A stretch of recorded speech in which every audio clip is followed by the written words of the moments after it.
making time for what you love. Now, most of us have a full-time job, part-time job. Some of us might be lucky enough to be already doing what we love. Now, I'm going to be speaking from a standpoint of not having the time or not feeling like you have the time to do what you love. And if you're experiencing this, I'm going to talk about ways that you can implement at least a little bit of time or some time to do the things you actually enjoy doing rather than just working your job, coming home, being exhausted, and not getting any ahead in your creative pursuits. So the first thing I want to talk about is moderation. So most of us like to go out or do things like concerts or club, bars, etc., right? And that's all fun and good. I'm not saying it's a bad thing, but the key thing is moderation. So if you want to be in a creative mindset, a creative energy, and you're not creating anything, and you feel as if you have no time to do so, cut back a bit on the time you spend going to the bar, club, etc. I'm not saying cut it out completely. I'm saying cut it a bit so then you make a time gap to where you can work on your creative pursuit.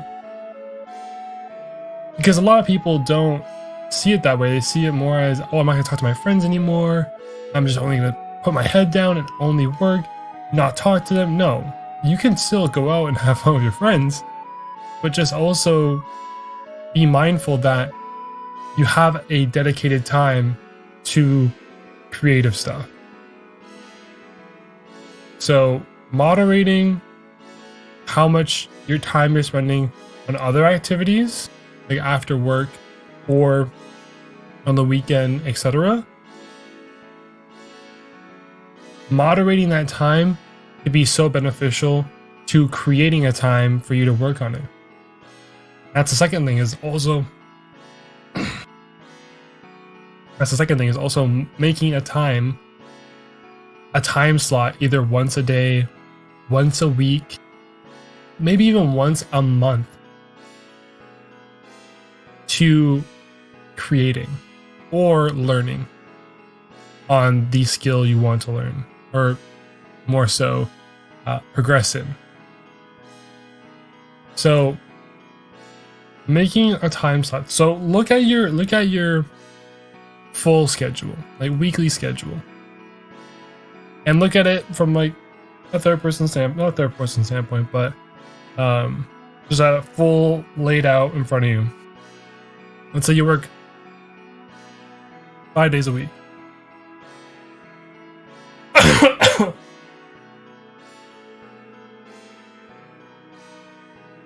And you have weekends off. Or you work from 8 to 4:30. Something like that. And you get home and you're tired. Now, you have 2 or 3 options here. You could you could either do it daily and pick a time after work to have that time slot for creative work. 2, you could dedicate one day on the weekends or one day in the week, even just in the week, to doing that creative work.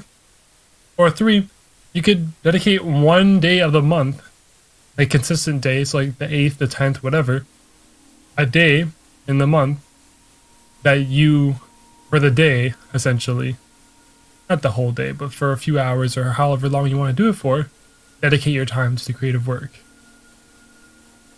And finding that time is going to be so beneficial because it'll make you look at what you do from a more critical standpoint in a good way. So, and I'm not saying be super critical of yourself and be like, oh, like I go to the club, I shouldn't be doing this, and then judge yourself. Just look at it and see, hey, I could cut back on this for like an hour or two, and then that extra hour I have, I can do creative work. Or hey, I could cut back, I could after work, I could do this because I have 2 or 3 hours afterwards that I can at least put an hour into this. Now, the third thing is being consistent with that time. So once you figured out when you're doing it, what's happening, being consistent with that time will make it a habit. We have a lot of habits. We have bad habits, we have good habits, we have fundamental habits. Once you do it consistently enough, it'll become a natural habit. You'll be like, oh, it's Friday, or oh, it's the 10th, or oh, it's 6 o'clock. I need to do this for an hour, 30 minutes, even 20 minutes, whatever. You are gonna systematically get into a rhythm to the point where it'll just become muscle memory. Oh, it's 6 o'clock? Okay, I gotta start doing this and progressing with my creative pursuits. Oh, it's Saturday? I gotta do this. Oh, it's the 12th of the month? I gotta do this for like at least 2 hours. And with all this advice, just don't take it in the sense as you have to be working on it every day. You gotta be always creating. Obviously, again, the main key thing I want to point back to is moderation. So if you feel like you're getting burnt out, even with the added time slot, maybe take a week off, or if you're doing it once a month, take 1 month off. And then if you're doing it daily, take a few days off, maybe 1 week off, right? So then you can come back fresh and your ideas are there and you're not feeling so pressured to create things or learn things. You come in with a clear mind, kind of just reset and ready to continue your creation or learning. On that note, guys, I'm going to wrap that episode here. It is a short one. I apologize. But next week we should be back with a longer one. But if anyone any updates on the podcast, healthypodcast.com.